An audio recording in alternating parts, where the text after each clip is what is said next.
심심해서 따라간 콜라텍. 외로움은 죄가 아닙니다. 표정 없는 50대 주부 실화. 춤 한 번으로 내 남편에게. 쫓겨난 무너진 인생 결말. 여러분들의 구독, 좋아요, 알림 설정은 사랑입니다. 제1화. 그날 이후 제 인생은 음악에 맞춰 무너졌습니다. 그날 단지 저는 심심했을 뿐이었습니다. 남편은 퇴직 후 하루 종일 TV 앞이었고 아이들은 각자 살 길 바쁘다며 전화 한 통 없던 때였습니다. 아침에 눈을 떠도 저녁에 불을 꺼도 제 하루엔 아무런 변화도 없었습니다. 야, 우리 콜라텍이나 가볼까? 동네 친구 영숙이가 그렇게 말했을 때 저는 웃으며 손을 내저었습니다. 미쳤냐, 우리가 그런 데를 왜 가? 에이, 그냥 춤만 추는 데야. 심심한데 구경 삼아 한번 가보자. 그 구경이 제 인생을 송두리째 뒤집을 줄은 그땐 정말 몰랐습니다. 문을 여는 순간 귀를 때리는 음악 소리와 함께 저는 다른 세상에 들어간 기분이었습니다. 어둑한 조명과 번쩍이는 미러볼. 그리고 저보다 더 늙어 보이기도 하고 오히려 이상하게 젊어 보이기도 하는 사람들. 바로 그때였습니다. 누군가 제 앞에 와서 말없이 손을 내밀었습니다. 한 곡 괜찮으시겠습니까? 깔끔한 셔츠와 과하지 않은 미소. 무엇보다도 표정이 저를 여자로 보는 그런 눈이었습니다. 그 눈빛에 제 오랜 세월이 무너졌습니다. 그날 이후 저는 집에만 있지 않았습니다. 오늘은 문화센터 간다. 오늘은 친구 만나고 올게. 거짓말은 생각보다 쉽게 입에서 나왔고 음악 소리는 점점 더 제 몸에 익숙해졌습니다. 그 남자, 자기 이름을 병수라고 했던 그 사람은 늘 제 손을 잡고 말했습니다. 누님은 아직 충분히 살아 계세요. 집에서 만석히기엔 너무 아까운 외모예요. 그 말이 그렇게 가슴을 찌를 줄 몰랐습니다. 문제는 춤이 아니었습니다. 춤이 끝난 뒤의 시간이었습니다. 차 한 잔, 밥 한 끼. 그리고 우리 내일 또 봅시다 누님지라는 말. 조금씩, 정말 조금씩. 티나지 않게 제 통장에서 돈이 빠져나갔습니다. 누님, 제가 요즘 몸이 안 좋아서 병원비가 좀 필요하네요. 그의 말에 저는 한 번도 의심하지 않았습니다. 왜냐하면 그는 늘 제 허리를 부축해 주었고 제가 아프다 하면 누구보다 먼저 걱정해주는 그런 사람이었으니까요. 그러던 어느 날 제 몸이 먼저 망가졌습니다. 무릎이 붓고 허리가 끊어질 듯 아파도 춤을 멈출 수가 없었습니다. 춤을 멈추는 순간 다시 집안의 투명인간으로 돌아갈 것 같았거든요. 병원에서는 경고하듯이 말했습니다. 당분간은 절대 무리하시면 안 됩니다. 연세 생각도 하셔야죠. 하지만 그 남자는 말했습니다. 에이 누님, 그건 의사들이 몰라서 그래요. 춤이 건강에 얼마나 좋은데요. 멍청하게도 저는 그 말을 믿었습니다. 남편이 눈치챈 건 제가 적금 통장을 해지한 뒤였습니다. 이봐, 통장에 돈 다 어디 갔어? 당신 요즘 좀 이상해? 그날 밤 저는 처음으로 남편 앞에서 소리를 질렀습니다. 나도 좀 살자고. 평생 당신 뒷바라지 한 건 생각 안 해? 그 순간 남편의 눈이 변하더군요. 그런 눈빛은 남편과 살면서 제가 한 번도 본 적 없는 완전히 낯선 얼굴이었습니다. 며칠 뒤 남편은 모든 걸 알아냈습니다. 콜라텍과 그 남자, 그리고 빠져나간 돈 등. 그는 아무 말도 하지 않았습니다. 다만 제 여행 가방을 꺼내 현관 앞에 놓더군요. 이 집에서 당장 나가. 이제 더 이상 너랑 살 수 없어. 저는 그날 슬리퍼 차림으로 집에서 쫓겨났습니다. 병수에게 전화를 했습니다. 받지 않더군요. 문자도 카톡도 아무런 답장이 오지 않았습니다. 그제야 감이 왔습니다. 병수는 쟤를 사랑한 게 아니라 제 돈을 빼먹기 위해서 이용한 거라는 거려. 아픈 몸은 병원 신세를 졌고 돈은 얼마 남아있지 않았으며 돌아갈 집조차 없었습니다. 음악 소리는 멈췄고 미러볼은 꺼졌는데 제 인생은 계속 빙글빙글 돌고 있었습니다. 지금도 가끔 그 음악 소리가 귀에 맴돕니다. 만약 그날 친구를 따라 나서지 않았다면 제 인생은 달라졌을까요? 아니면 이미 오래전부터 무너질 준비를 하고 있었던 걸까요? 제 이야기는 단순한 춤바람에 대한 이야기가 아닙니다. 외로움이 얼마나 무서운지, 그리고 한번 흔들린 인생이 어디까지 추락할 수 있는지에 대한 이야기입니다. 제2화. 그 남자는 처음부터 거기 있었습니다. 집에서 쫓겨난 그날 밤. 저는 동네 여관방 바닥에 앉아 휴대전화를 쥔 채 새벽을 맞았습니다. 계속 울렸던 건 벨소리가 아니라 침묵이었습니다. 병수는 끝내 전화를 받지 않았습니다. 그때서야 이상했던 일들이 하나둘 머릿속을 찔렀습니다. 처음 만난 날, 그는 왜 늘 그 시간에 그 자리에만 있었을까? 왜 직장 이야기를 한 번도 하지 않았고, 왜 늘 현금만 쓰자고 했을까? 그리고 왜? 저 말고도 늘 주변에 여자들이 있었을까? 다음 날 저는 다시 그 콜라텍을 찾았습니다. 다른 이유는 없었습니다. 그곳 말고는 제가 갈 데가 없었으니까요. 음악 소리는 어제와 같았고, 사람들도 비슷했지만 제 자리는 없었습니다. 그때 누군가 제 팔을 잡았습니다. 아주머니, 혹시 그 남자 찾으세요? 저보다 한참 말라 보이는 여자였습니다. 눈 밑이 꺼져 있었고 손등엔 주름이 깊었습니다. 그 사람, 병수요. 저도 병수한테 당했어요. 그 말 한마디에 제 심장이 쿵 내려앉았습니다. 그 여자는 말했습니다. 이 근처 콜라텍만 3군데 돌아다닌대요. 외로워 보이는 여자만 골라서요. 처음엔 춤을 가르치는 척하다가 그 다음엔 마음을 위로해주고 마지막엔 돈을 뽑아 먹는다네요. 저는 아무 말도 못했습니다. 왜냐하면 그 말이 너무 정확했거든요. 그 여자는 저를 보며 쓴웃음을 지었습니다. 언니도 집에서 쫓겨났죠? 그녀의 질문에 저는 고개를 떨궜습니다. 그날 이후 저는 알게 되었습니다. 그 남자는 사랑을 팔던 사람이 아니라 외로움을 낚아채는 사람이었다는 것을요. 그는 누군가의 남편이었고 누군가의 아들이었으며 동시에 여러 여자의 남자였습니다. 그리고 저는 그중 하나였을 뿐이었습니다. 몸은 점점 말을 듣지 않았습니다. 계단을 내려오다 무릎이 풀려 주저앉았고 병원에서는 다시 말했습니다. 이제는 회복이 쉽지 않습니다. 생활 습관을 바꾸셔야 합니다.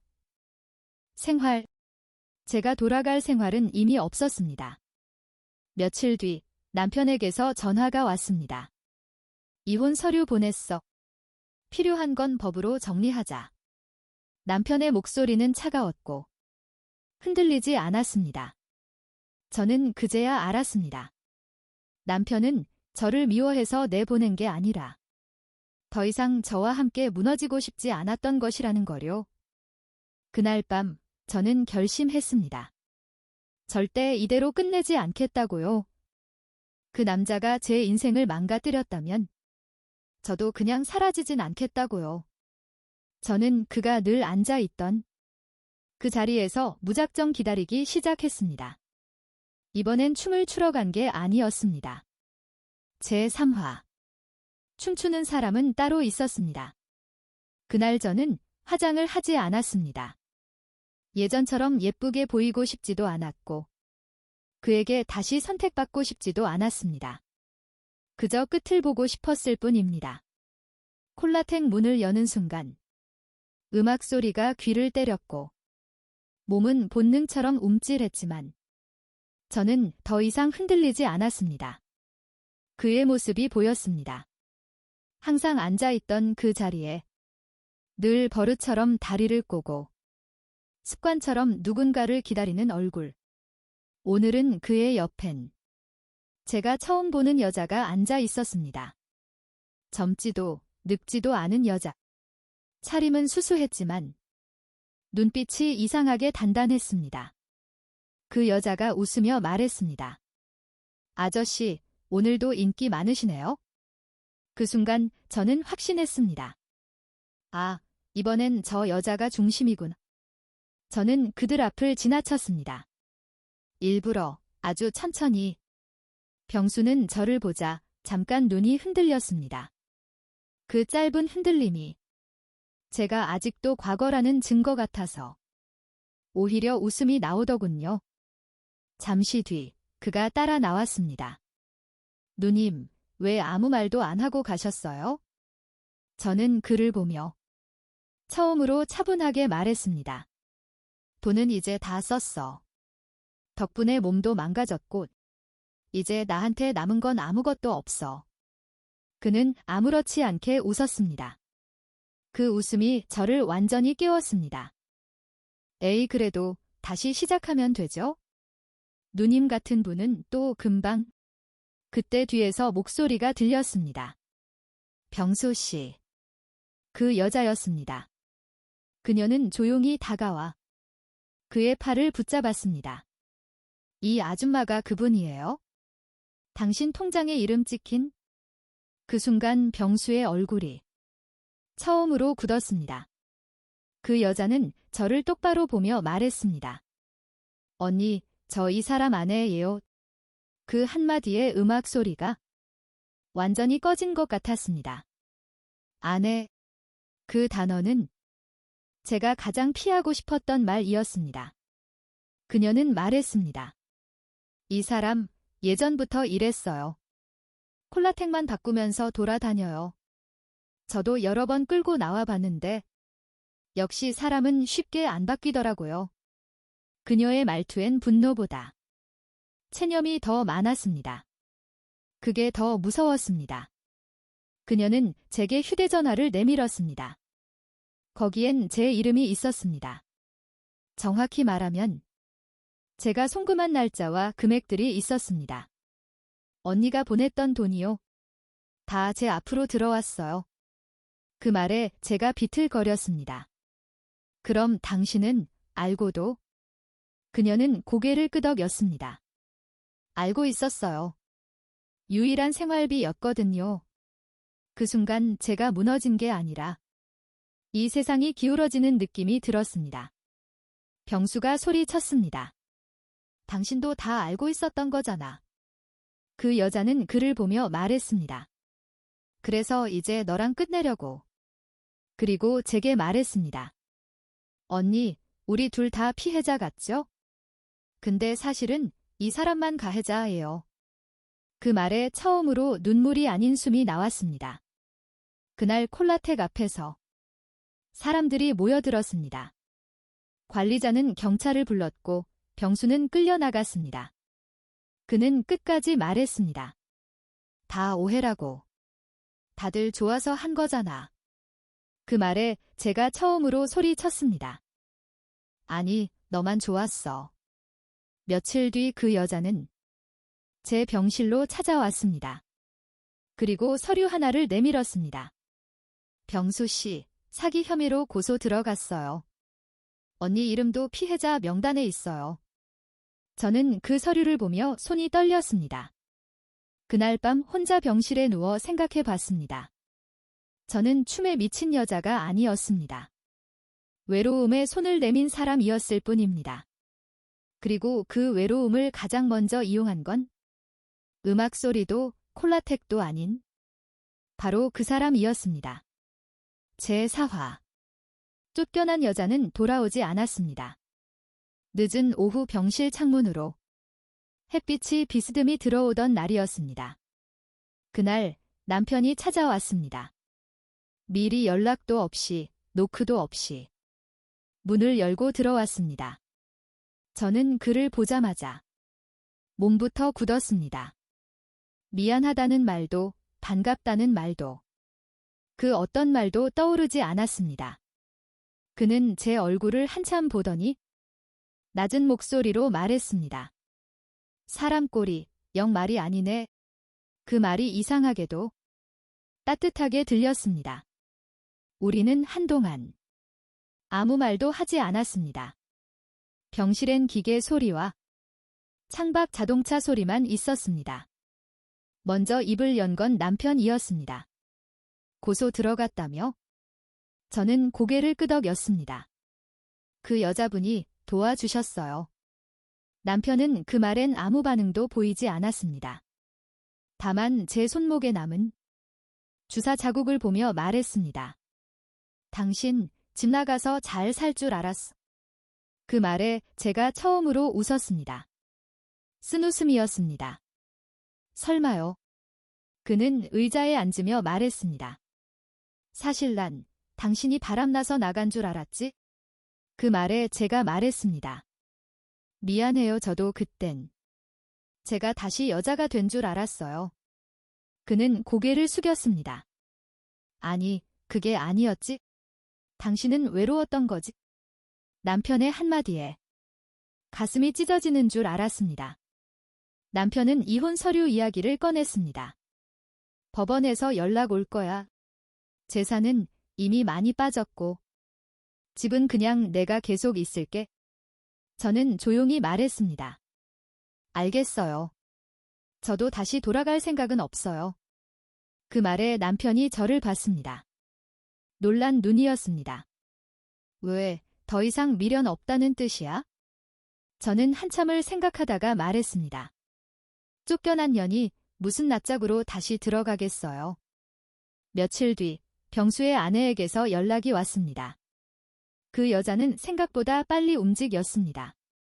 또 다른 피해자들과 나머지 콜라텍의 다른 여자들. 그 남자는 더 이상 병수가 아니었습니다. 신문엔 이렇게 실렸습니다. 중년 여성 상대로 금품 갈취한 남성 구속. 그 기사를 보며 저는 울지 않았습니다. 대신 몸이 덜 아팠습니다. 퇴원 날 저는 갈 곳이 없었습니다. 남편은 말했습니다. 당분간 회복될 때까지 집에 와서 쉬어. 그 말에 저는 고개를 저었습니다. 아니에요. 이번엔 제가 선택할게요. 남편은 더 이상 묻지 않았습니다. 그게 저에게 할 수 있는 마지막 배려 같았습니다.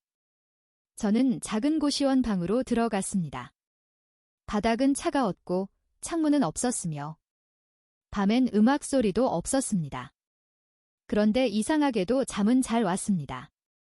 아무도 저를 바라보지 않았고 아무도 저를 필요로 하지 않았으니까요. 어느 날 재활치료실에서 저보다 조금 어린 여자가 말했습니다.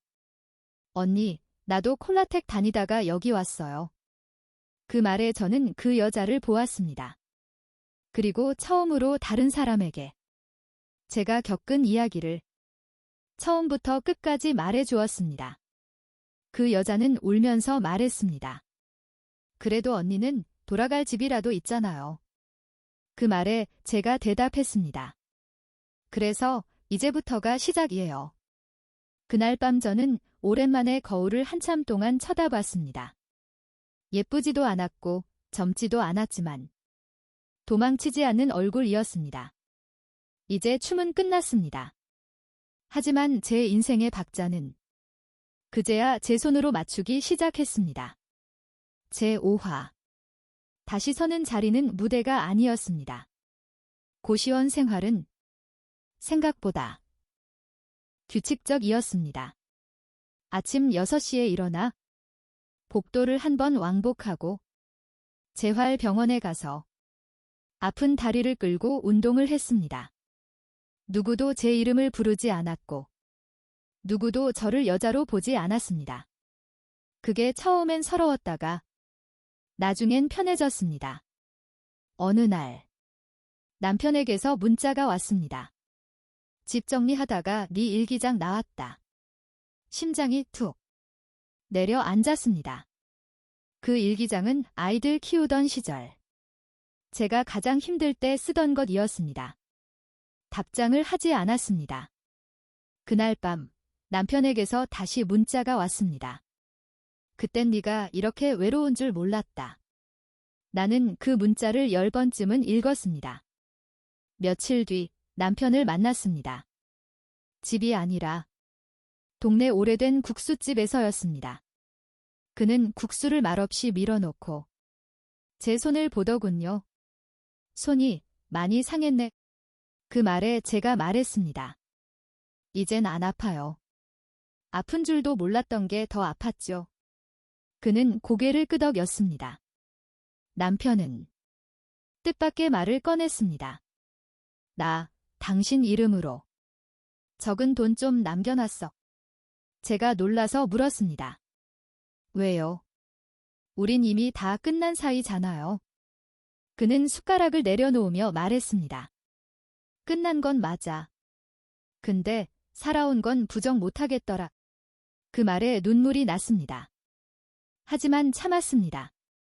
이번엔 흔들리지 않으려고요. 그날 이후 저는 재활병원에서 다른 환자들을 도와주기 시작했습니다. 걷기 힘든 할머니 손을 잡아주고 말없이 울던 아주머니 옆에 앉아 같이 TV를 봤습니다. 누군가가 말했습니다. 언니, 말 안 해도 편해요. 그 말이 이상하게 춤보다 더 깊이 와 닿았습니다.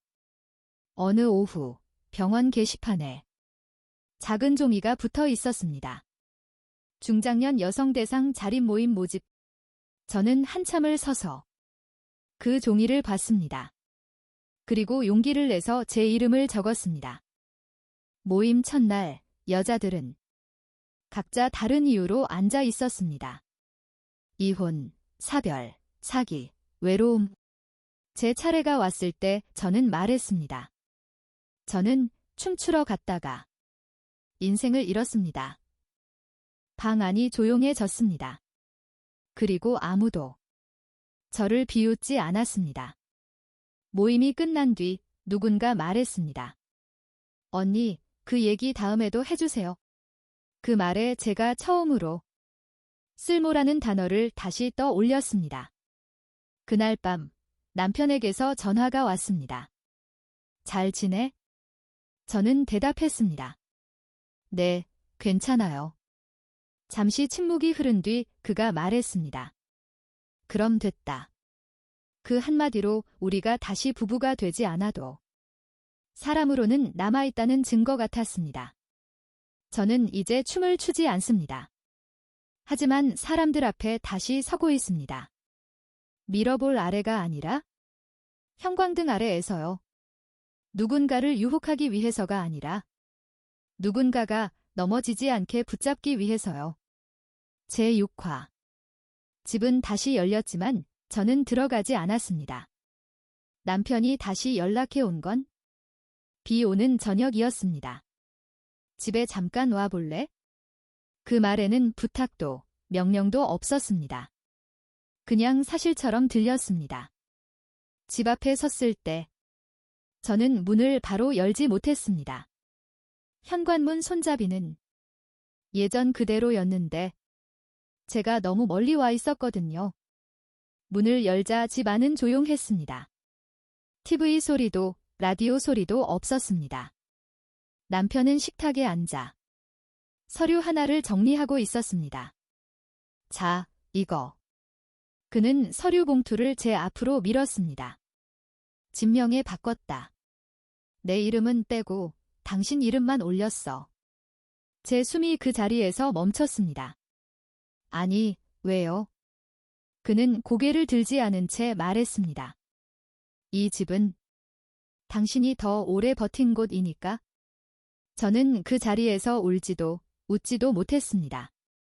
그저 가슴과 손이 떨렸습니다. 그럼 당신은요?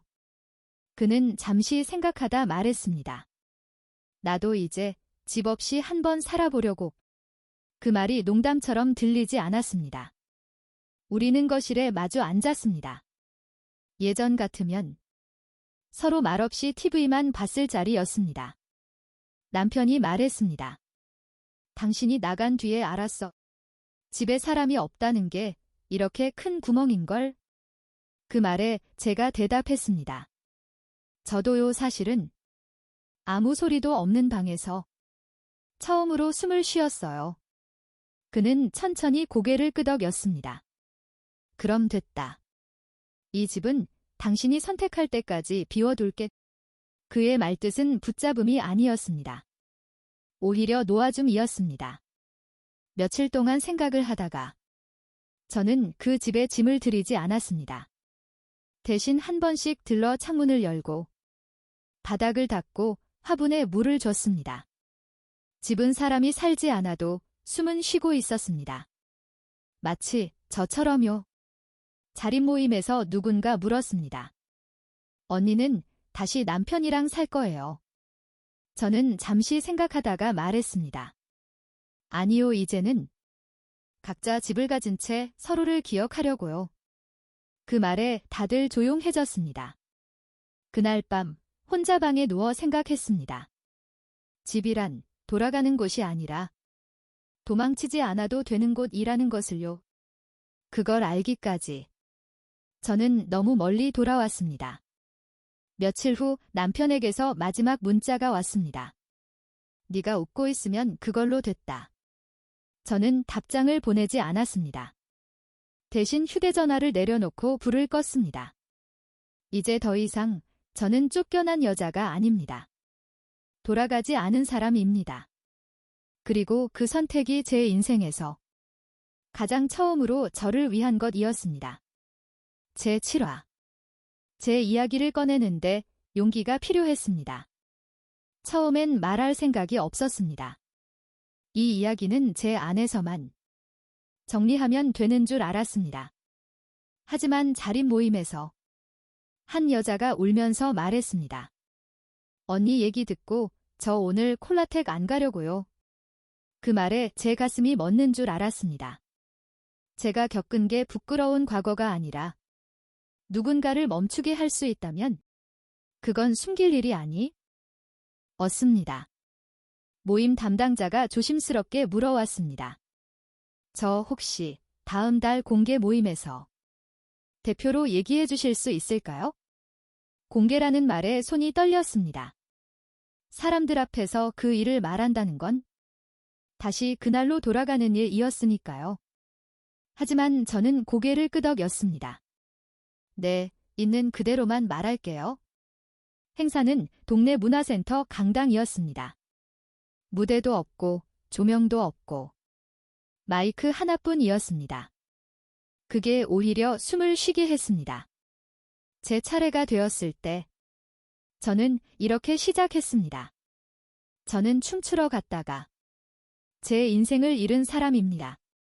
강당이 숨을 죽였습니다. 저는 꾸미지 않았습니다. 미화하지도 않았고 누구를 욕하지도 않았습니다. 외로웠다고, 여자로 불리고 싶었다고, 한 번쯤은 선택받고 싶었다고 말했습니다. 그리고 그 대가로 몸과 돈, 집을 잃었다고 말했습니다. 중간에 눈물이 나왔습니다. 그때 앞줄에 앉아있던 어떤 여자가 말했습니다. 괜찮아요. 계속하세요. 그 말이 마이크보다 더 크게 들렸습니다. 이야기를 마쳤을 때 강당은 한동안 조용했습니다. 박수는 없었습니다. 그 침묵이 저를 다시 무너뜨릴까봐 고개를 숙이려는 순간 누군가 박수를 쳤습니다. 하나, 둘, 그리고 강당 전체로 퍼졌습니다.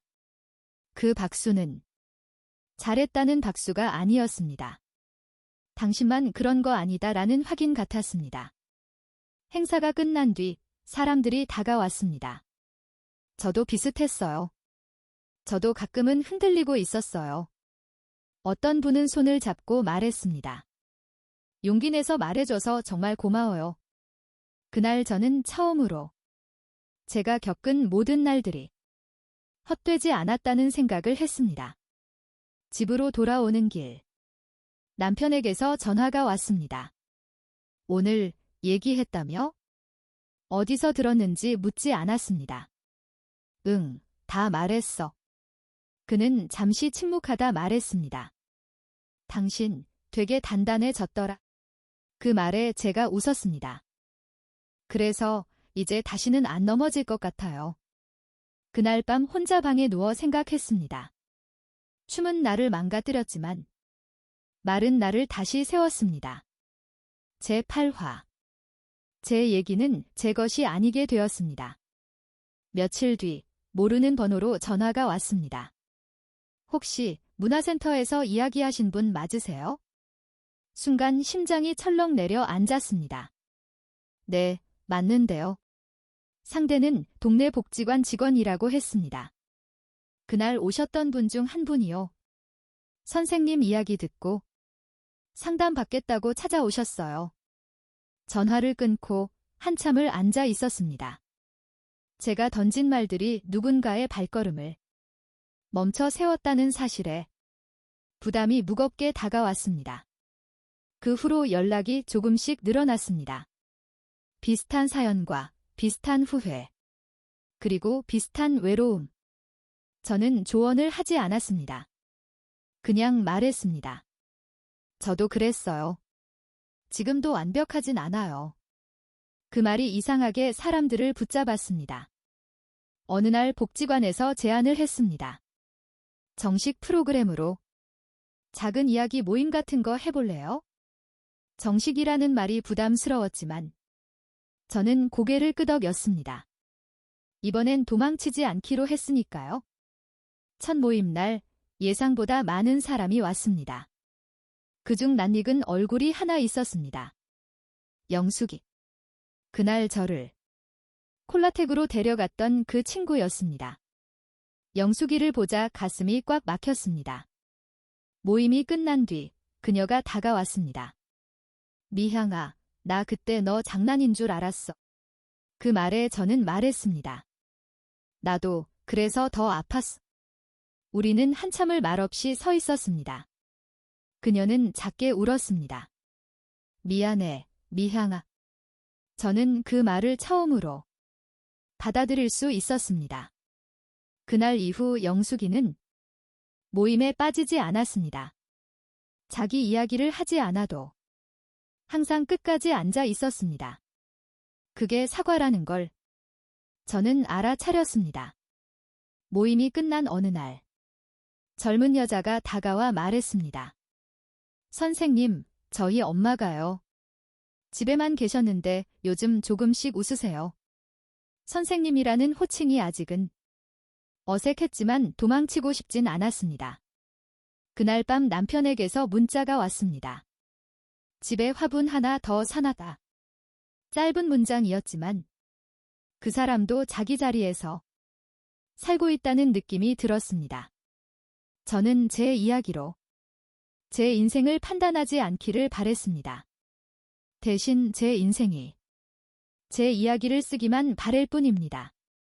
제9화. 다시는 춤추지 않기 위해 다시 들어갔습니다. 콜라텍 앞에 섰을 때 발걸음이 쉽게 떨어지지 않았습니다.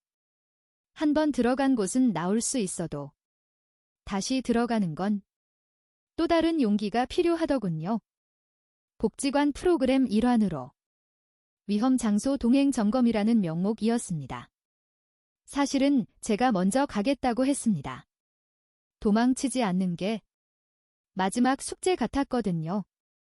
문을 여는 순간 예전의 음악 소리는 없었습니다. 유행이 바뀌었는지 사람들이 줄었는지 공간은 조금 비어 보였습니다. 미러볼은 여전히 돌고 있었지만 빛은 예전만 못했습니다. 그걸 보며 이상하게 안심이 됐습니다. 바에 앉아있던 중년 여자가 저를 보며 말했습니다. 처음 오셨어요. 그 질문에 저는 웃으며 대답했습니다. 아니요, 오늘이 마지막이에요. 그 말이 제 입에서 나올 줄은 생각지도 못했습니다. 잠시 뒤 관리자가 다 왔습니다. 불편하시면 나가셔도 됩니다. 그 말에 제가 고개를 저었습니다. 괜찮아요. 여기서 무너진 사람이 다시 서 있는 걸 보여주고 싶거든요. 그는 아무 말도 하지 않았습니다. 잠깐 무대 중앙에 섰습니다. 음악은 흘렀지만 저는 움직이지 않았습니다. 예전 같았으면 몸이 먼저 반응했을 텐데 이제는 제 선택이 먼저였습니다. 그게 제가 얻은 전부였습니다. 나오면서 뒤를 한번 돌아봤습니다. 그 공간은 아직도 누군가를 부르고 있었지만 저를 부르진 않았습니다. 그 차이를 이제는 알 수 있었습니다. 밖으로 나오자 바람이 차가웠습니다. 그때 한 여자가 따라 나왔습니다. 아까 말한 마지막이라. 는 말. 무슨 뜻이에요? 저는 잠시 생각하다 말했습니다. 사람은요, 자기 인생에서 안 해도 되는 걸 알게 되면 그게 끝이에요. 그 여자는 고개를 끄덕였습니다. 집으로 돌아오는 길. 저는 생각했습니다. 용서는 있는 게 아니었습니다. 다시 당하지 않는 것이었고, 다시 속지 않는 것이었습니다. 그리고 자기 자신을 바보 취급하지 않는 것이었습니다. 그날 밤 남편에게서 전화가 왔습니다. 오늘 거기 갔었다며? 저는 놀라지 않았습니다. 응, 그리고 이제 2번 다신 안 가. 그는 짧게 말했습니다. 잘했다. 그 말이면 충분했습니다. 저는 이제 춤을 추지 않습니다. 그렇다고 멈춰 서 있지도 않습니다. 과거를 지나 미래 쪽으로 천천히 걷고 있을 뿐입니다. 제10화. 그 후로도 저는 평범하게 살고 있습니다. 특별한 일은 일어나지 않았습니다. 아침에 일어나 물을 끓이고 창문을 열고 하루를 시작했습니다. 그게 제가 원하던 삶. 이라는 걸 그제야 알았습니다. 사람들은 가끔 묻습니다. 지금은 행복하세요? 그 질문이 예전엔 어려웠는데 이제는 대답할 수 있습니다. 행복하려고 애쓰진 않아요. 그냥 넘어지지 않게 살고 있어요. 복지관 모임은 이제 제법 자리를 잡았습니다. 누군가는 울고 누군가는 웃고 누군가는 말없이 앉아 있다가 조용히 돌아갑니다. 저는 그 누구도 붙잡지 않습니다. 다만 이 말은 합니다. 당신 잘못이 아니에요. 외로움은 죄가 아니에요. 그 말을 들은 사람들은 대부분 한 번 더 숨을 쉽니다. 남편과는 한 달에 한 번 국수집에서 밥을 먹습니다. 부부는 아니지만 원수도 아닙니다. 그는 여전히 말수가 적고 저는 여전히 말을 천천히 합니다. 어느 날 그가 말했습니다. 당신, 요즘 얼굴이 편해 보여. 저는 대답했습니다. 당신도요, 혼자 살더니. 그는 웃지 않았지만 눈가가 조금 부드러워졌습니다. 집은 여전히 제 이름으로 되어 있습니다. 하지만 그 집에 살지는 않습니다. 가끔 들러 바닥을 닦고 창문을 열고 불을 켰다 끕니다. 그 집은 과거를 담고 있지만 저를 붙잡지는 않습니다. 영숙이는 아직도 가끔 미안하다고 합니다. 그럴 때마다 저는 말합니다. 우린 그때 다 그럴 나이였어. 그 말이 용서인지 이해인지는 저도 정확히는 모르겠습니다. 다만 미움은 더 이상 제 몫이 아닙니다. 가끔 밤에 누우면 그 음악 소리가 떠오릅니다. 화려한 미러볼과 어두운 조명. 그리고 낯선 손의 온기. 그 기억이 아프지 않다는 게 가끔은 더 놀랍습니다. 기억은 남아있지만 상처는 이제 움직이지 않습니다. 저는 춤을 추다 망한 여자가 아닙니다. 외로움을 부끄러워하다가 조금 늦게 자기 인생으로 돌아온 사람입니다. 제 이야기를 누군가 끝까지 들었다면 그걸로 충분합니다. 혹시 지금 어디론가 가고 싶어서 옷을 입고 있다면? 혹시 누군가의 말 한마디에 가슴이 흔들리고 있다면? 오늘은 그냥 집으로 돌아가셔도 됩니다. 내일은 다른 선택을 해도 되고요. 저는 그날 콜라텍에 갔고 모든 걸 잃었으며 그리고 다시 살고 있습니다. 아주 평범하게요. 그게 제가 가진 가장 큰 반전입니다. 이 이야기는 누군가를 비난하려고 만든 이야기가 아니라 우리 모두가 한 번쯤 흔들릴 수 있다는 사실을 조용히 건네고 싶어서 시작했습니다. 혹시 오늘 마음이 조금 허전한 분이 계시다면 이 영상이 당신을 붙잡는 대신 집으로 돌아가게 하는 계기가 되었으면 합니다. 인생은 크게 성공하지 않아도 괜찮고 누군가에게 선택받지 않아도 됩니다. 넘어지지 않고 다시 일어날 수 있다면 그걸로 이미 충분합니다. 여러분들의 소중하고 긴 시간, 오늘도 저와 끝까지 함께 해주셔서 진심으로 감사합니다.